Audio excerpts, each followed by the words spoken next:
Welcome back to another episode of Player Profiler News Prime Time. I'm your host, Jake, and you can follow me on X, Twitter, whatever you still call it, right there at Louis Lewis 5. That's Lewylewis and the number 5.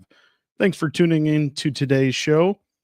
Remember to check us out all throughout the week. We have shows appearing day in, day out, night, mornings, all throughout the week. On today's show, I will be covering news happening around the league, Blockbuster trade. Anyone see that? And recent ADPs, and throwing out some of my values in each round and some people that I'm overvalued. I feel like is overvalued. So without further ado, let's get fantasy.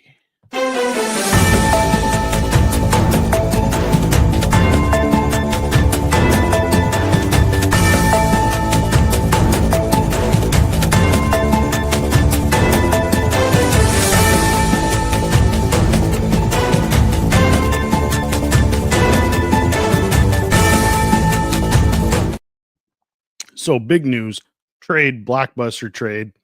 Pittsburgh Steelers are sending safety Fitzpatrick and a fifth to Miami Dolphins for cornerback Jalen Ramsey, tight end Jonnu Smith, and a 7th round pick. Well, if you've already done some best ball drafts and you're thinking that Jonnu Smith is going to be another top 5 tight end, I'd say think again. Arthur Smith is once again joined by Jonnu Smith, which he had a couple of seasons ago. Steelers currently have Pat Freiermuth, but remember last time that Jonnu was with Arthur Smith in his offense, he also had Kyle Pitts and didn't really pan out for either one of them. They weren't fantasy relevant. They're more of a fit for the team itself and real football, not our kind of football, fantasy, because that's what we love. I mean, you look back at what Jonnu finished as that year. He finished tight end 17, and I think once again he might finish that's his like ceiling is 17 to me. His floor is probably like 33. That's kind of where he's been throughout his career, except for the last 2 seasons where he finished as tight end 17 with Arthur Smith and tight end 4 last season without Arthur Smith. And Dolphins kind of used him correctly. And that same year in 2023, Kyle Pitts finished as tight end 13.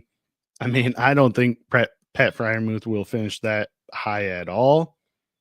So I just void the whole situation in general. I don't want to take no part of it, but that's the biggest trade. Now, who fills the void of Dolphins tight end? They're in the market. It's being rumored to be looking for a backup replacement. Who's a good person to go after? It's being reported that now, maybe Michael Mayer from Las Vegas Raiders makes so much sense for me. Get him, he's boxed in by Brock Bowers. You're not going to top him unless of some injury happen. But you're a former 2nd round pick in 2023 that could once again be fantasy relevant. He's only still 23 years old, and it won't, he won't see much of the field right now with Brock Bowers. So why not trade him and get some capital, especially after they just recently traded for Geno and everyone else. They trade away capital for the future. Michael Mayer is a decent blocker, so I could see them holding on to him. But I think it's a win-win situation for the Dolphins and for the Raiders. It's one guess of who I'd suggest. I could also see my other thought process is trading for Luke Musgrave from the Green Bay Packers. Musgrave has been unhealthy throughout his 2-year career so far, but Tucker Kraft is ahead of him, even though he was drafted in the same year and a couple rounds later than Musgrave.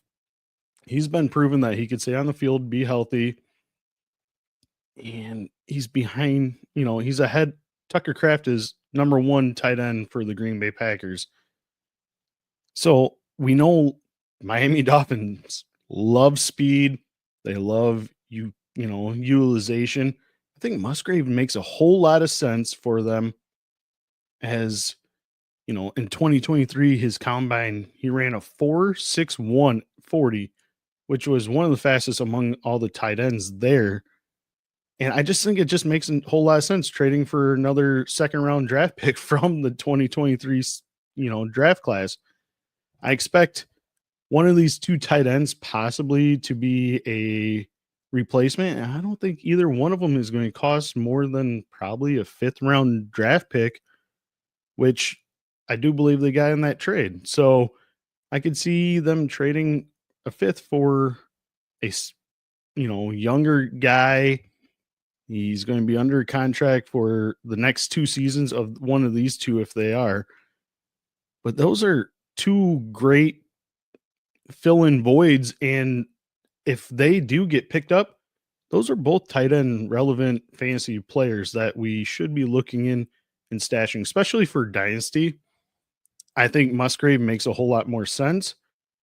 I mean, maybe they even trade somebody back to the Packers, like a tight end in like a 6th or something, 5th or whatever.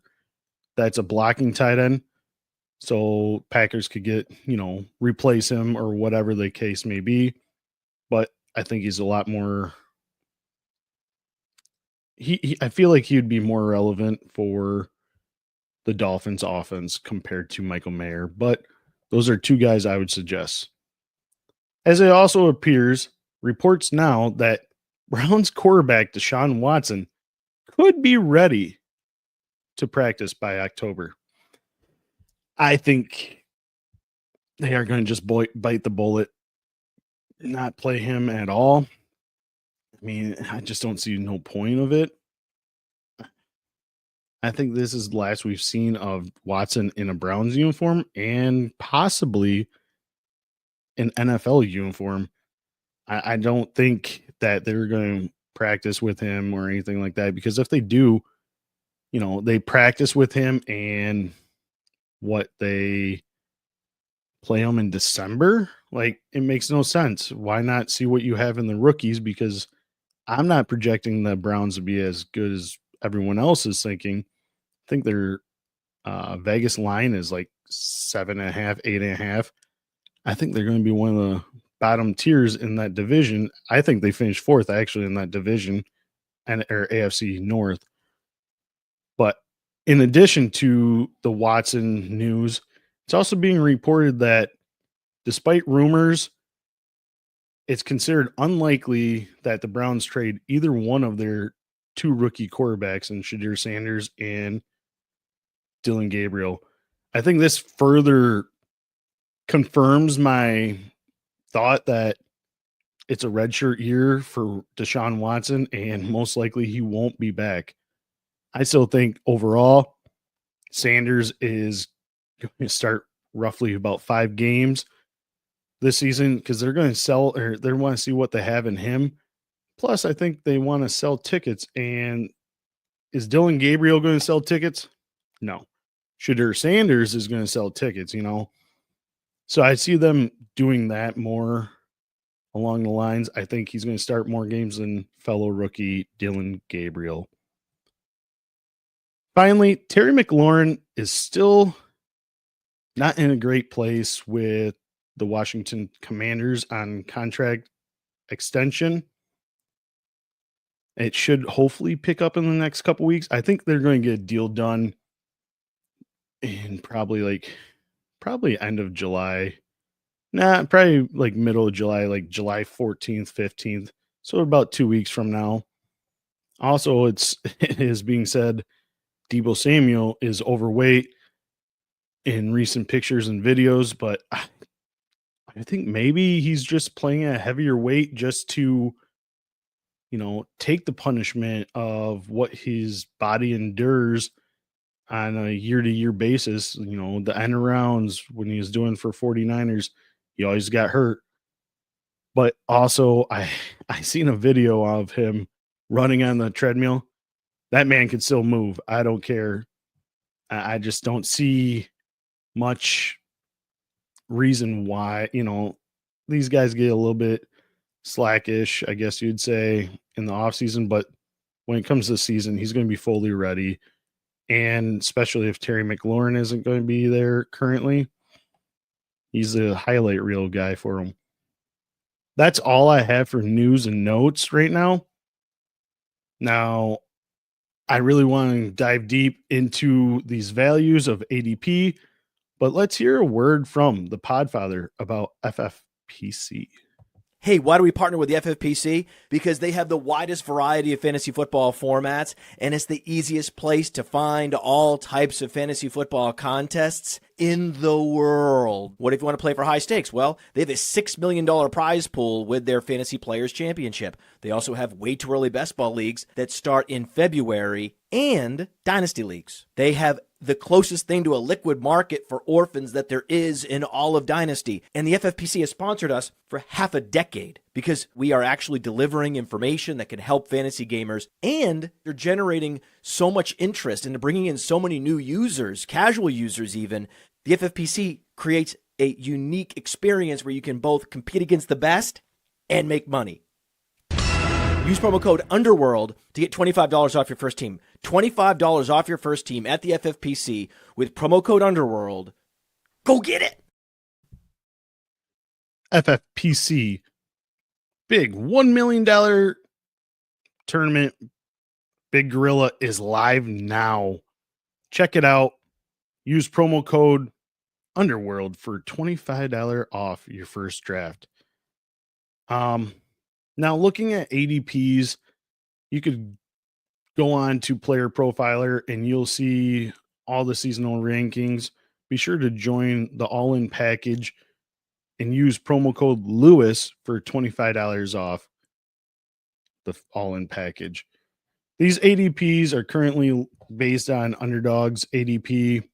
I'll give you some of my values in each round and why I kind of feel like they're values, and I'll give you the overvalues of which I believe in these rounds. So let's dive deep into this and get into it. First round, my value is Ashton Jeanty, going currently at the 110. We all know he has Pete Carroll. He loves to run the hell out of the ball. And his OC, Chip Kelly. We know that he wants to run the ball and he plays a fast-paced offense, so it might be getting more, 2 to 3 more rush attempts per game than the average Joe. So it makes a whole lot of sense, and there's no one behind him. I mean, you really think Raheem Mostert is going to be good? That guy's like 32 years old. He, as much as he wants to Twitter about getting treated like crap, being an all or Pro Bowl, but that's besides the point. I just don't see much value in anyone else besides Ashton, and he's going to smash this year. I think he's going to finish in the top 3 running backs this year. My overhype or overvalued player in the first round is Saquon Barkley. I know currently he is going 102, so right after Jamar Chase. He does scare me since we haven't had, overall running back 1 finish back-to-back years and years. Plus, he had an unbelievable season last year, and the Eagles seen what they could do in the playoffs when they have a great, healthy Barkley, because they did sit him, remember, week 18, and they had a first-round bye, if I'm not mistaken. So that's 2 weeks fully recovered. Actually, never mind. Take that back. They did not have a first-round bye because they faced the Packers first round. Even then, they still rested him a whole week. Could have broke, the single-season record of Eric Dickerson, but they're looking at the long-term value and going back to the Super Bowl rather than us fantasy gamers. I just don't think he's going to give you that RB1 finish or second overall in point finish like he's being drafted. Second round, my value is Jonathan Taylor.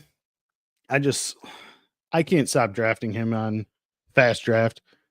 Any other formats I'm doing for best ball, this guy is going to be a smash this year, I believe. And he's going roughly ADP 21. I think that's a huge value, in my opinion. We've seen that, the last 3 games, he was on pace for a record-setting number. He dominated. If you had him in your fantasy playoffs, you probably won most likely just because of him. And I think it's a huge value of where he is going. My overvalue in second round, people might not like this, at 21.4 ADP, Bucky Irving just behind Jonathan Taylor. I understand he had a great rookie year, but I do think he regresses a lot this year. I don't see him being a full-time workhorse running back like everyone else is thinking. He's a smaller running back. I think he's going to get banged up. He's going to be, wrapped up like he was the one game when he had 25 plus carries. And I think Rashad White is going to cut into it. And they really, really love Sean Tucker, which both of those guys should be stashed on your dynasty rosters if you don't already have some. Third round, I mean, it's so hard to say who's overvalued in this. I mean, you got Rashid Rice, Garrett Wilson, Marvin Harrison Jr., Chase Brown, Tyreek Hill, Terry McLaurin, Jackson Smith and Jigba, Devontae Adams, Kyren Williams, Josh Allen, Mike Evans, and Breece Hall. Maybe Mike Evans, just because he's going older, but I think that's a good spot for him, late third. But my value pick has to be Kyren Williams. You're getting him roughly ADP 33.4. That, to me, is great value for a guy that keeps all he does is score touchdowns and gets you fantasy points. He literally puts out RB8, RB6 performances year in, year out. I don't think it's going to slow down anytime soon either. Round 4, I'm going to speed up these just because I got to get back to work. My overvalue is Xavier Worthy. He's going ADP 39 in the 4th round. I feel like he's just too high. I think he started connecting a little bit toward the end of the season with Patrick Mahomes in the Super Bowl, but I just don't think he's going to give you that high output like you're thinking. My value is Devonta Smith going at 45. And I think he's going to finish a lot better than he was last year. I think Saquon Barkley is going to regress, and they're going to have to look more into passing the ball. A.J. Brown is always going to be a commanding leader, but he has had injuries of hamstring and soft tissue, so it could be another season where he does have something along those lines, meaning Smith is going to pop. I just feel like it's great value in the 4th round. 5th round, I have 2 value picks, Ken Walker and Alvin Kamara, going pretty much the last picks in the 5th round. Those are 2 stud running backs that can get it. They both they both score points. If Ken Walker can stay healthy, he's a top 5 running back. And in an offense that has Clint Kingsbury, Clint Kubiak, which Kamara just came from and had a great performance for himself for a whole season. Even though he hasn't, I don't even think he's had a 1,000-yard rushing season, but those are both for PPR leagues, high performance and high ceiling guys that can win you, especially in the 5th round. My overvalue is Calvin Ridley. I just don't see him I don't know why he's being drafted before even Chuba Hubbard, RJ Harvey. What's some wide receivers he's getting drafted before Jordan Addison, Roman Dunze, Juwan Jennings? I just don't see that. Even Chris Olave, like I see those guys being a lot better than value than Calvin Ridley. In the 6th round, value pick is Jerry Jeudy. Last year, he finished as a wide receiver 1. And if you could get that same type of performance, I don't think, they're going to have a guy throwing hospital balls. I think you're going to get Joe Flacco to start the season, or even Kenny Pickett that they traded for. You can see both of these guys being excellent for them. Overvalue is Chris Godwin.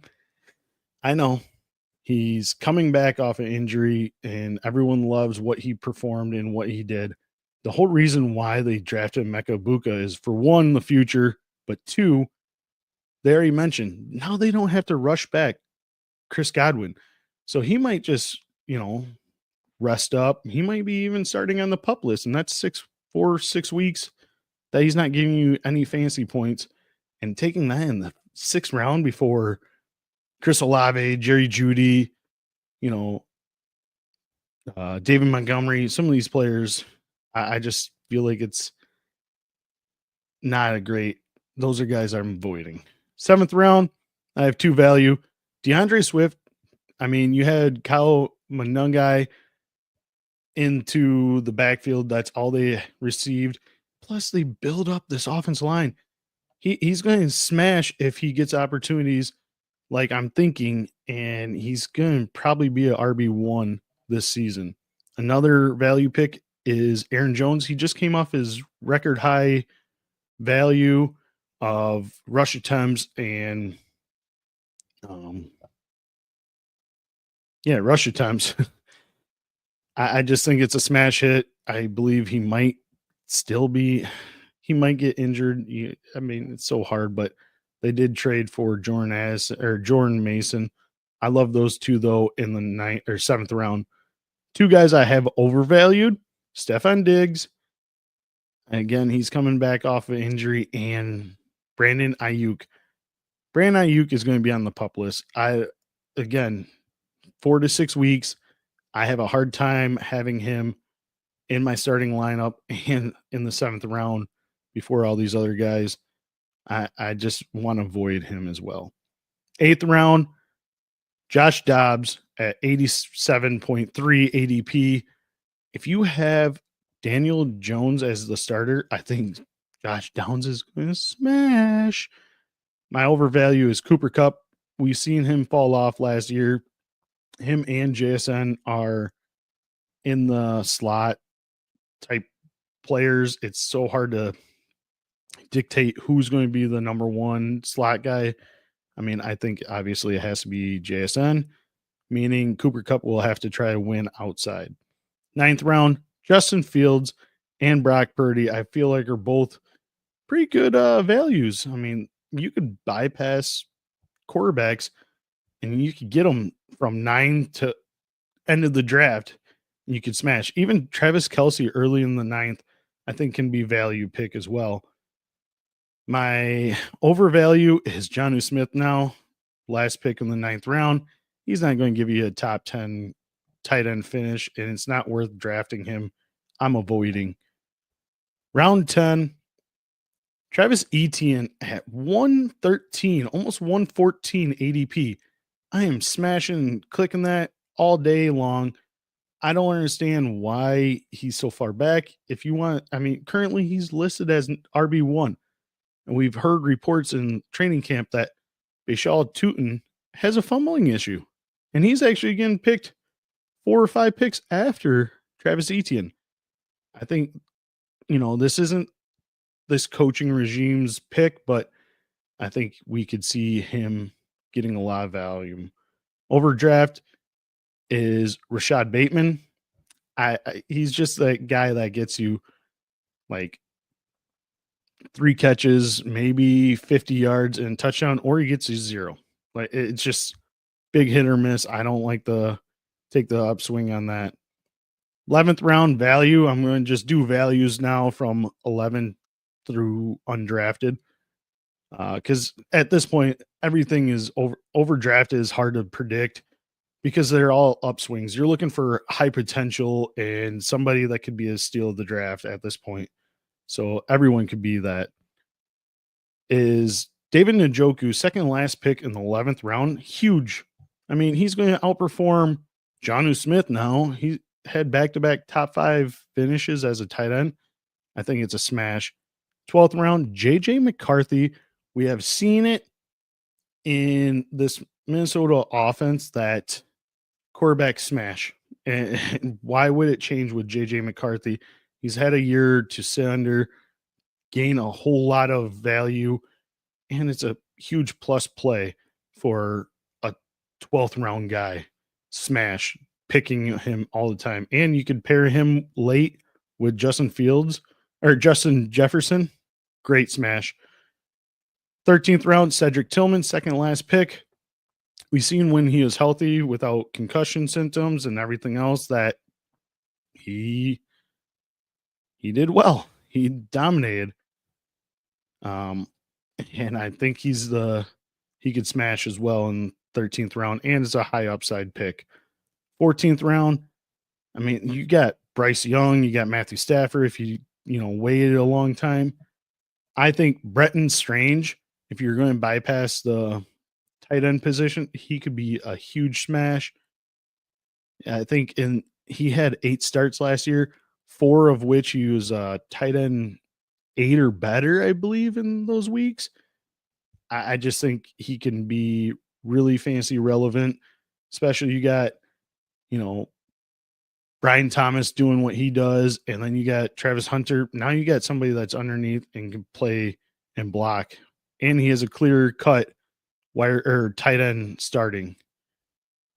15th round, it's so hard to predict who.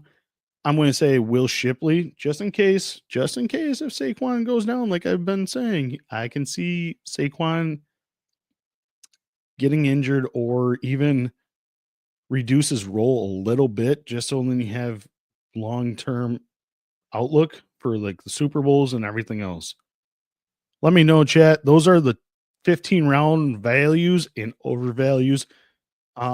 Just real quick, undrafted players currently, I really think for quarterback, it could be Anthony Richardson.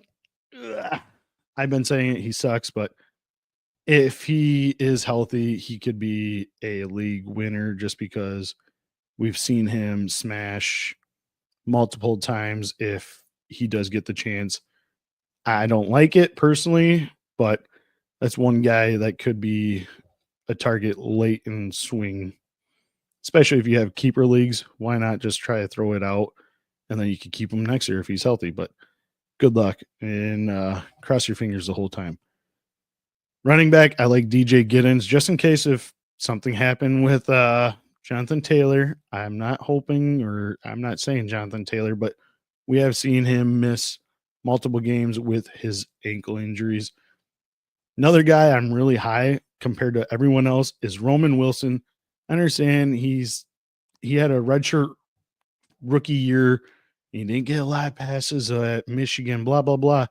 He still commanded like 33% of Michigan's passing offense this championship year. He could be that Randall Cobb of the offense for this Pittsburgh team. Tight end, Theo Johnson, I really like. I could see him being a smash as well. He's just a very athletic freak at the tight end position, so I can see those guys smashing. Let me know, chat. Who do you think? Check it out. Look up ADPs. Check out PlayerProfiler for those ADPs and use all-in package code Lewis for $25 off. Also,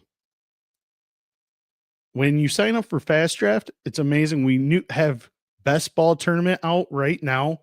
15 rounds. Takes maybe 20 minutes. You sneak away from the kids, the wife, everyone else, go to the bathroom. We all us do it, sit on their, phones. and just do a fast draft. I mean, you could even do Flex 4, Rookie Origins, Rookie Gamma, sorry. And those take maybe 8 minutes once you get logged in. And when you sign up and use promo code Lewis, Lewis, you get a dollar for dollar match up to $50 on your first deposit. So start going draft and download Fast Draft. All right, that's it for our episode. Thanks for tuning in to today. Player Profiler News Primetime. That is a wrap. If you enjoyed the show, leave a like, follow, subscribe, comment. Leave us leave me a note. I read them. I mean, let me know. Also, follow me on Twitter at LouisLewis5. That's LEWY, LEWIS, and the number 5. Also, I have my own podcast, Fantasy Endzone. Give that a listen. Let me know how you think of that. You could get it wherever you get your podcasts. And with that, I'll see you fantasy gamers next week. Till then, also, have a good 4th of July. Put in reverse, Terry, get away from those fireworks. Also, don't blow up your hands like JPP. But until then, have a good 4th of July this week. And I'll see you next week, fantasy. Peace. From the Podfather to you, I deeply appreciate you tuning in. And many ask, what can I do? What can I do to help support the hosts, the research they do, the production costs? Go to PlayerProfiler.com, Dynasty Deluxe, World Famous Draft Kit, Rankings, DFS Dominator, and of course, Data Analysis. Subscribe to any one of those, and you support all of us and take Player Profiler to the moon.